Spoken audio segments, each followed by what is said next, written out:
Double ডিকার bridge. আরে এটা double decker bridge না, মা আরে আরো এখনো 1200 সিঁড়ি হাঁটতে হবে।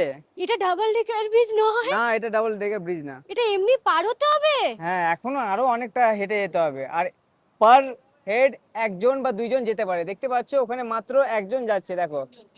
তিনজন করে যেতে পারে। একসাথে তিনজন করে যাচ্ছে, তো দুইজন দুইজন করে যেতে আমি হবে। ভাবছি যে চলে এসেছি, কিছু করার নেই, এখনো 1200 সিঁড়ি এখনো হাঁটতে হবে। 1200। আর এখানকার বাবা ভিউ কিন্তু খুব সুন্দর। আমি আর জীবনে আসবো না, আমার শরীর এবার খারাপ লাগছে। দেখো এটা পুরো লোহার। হ্যাঁ এই বাবা কিভাবে বানিয়েছে, হ্যাঁ পুরো লোহার ব্রিজটা।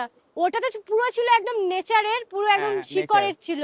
এটা এটা পুরো এটা লোহার। বানানো ব্রিজ। ডাবল ডিগার ব্রিজটা মানে আবার নেচারের, হ্যাঁ মানে এটা, পুরো শিকড় দিয়ে একদম। হ্যাঁ এটা ঠিক বানানো আছে, ব্রিজ আছে।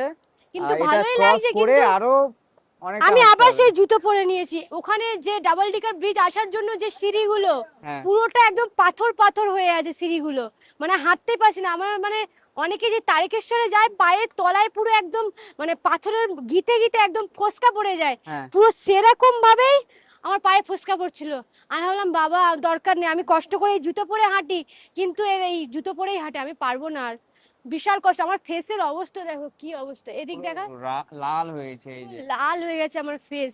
ভীষণ কষ্ট হচ্ছে, ভীষণ। কষ্ট হবে তো যাওয়ার টাইমে। এখনো 1200 বাকি আছে, যাই হোক ভাবে তো চলে তো যাচ্ছি, হুম। কিন্তু যাব কি করে? যাওয়ার সময় 3500। ভাই পারবো না। যাওয়ার টাইমে কি করতে হবে বলো তো, ওগুলো বুক করতে হবে।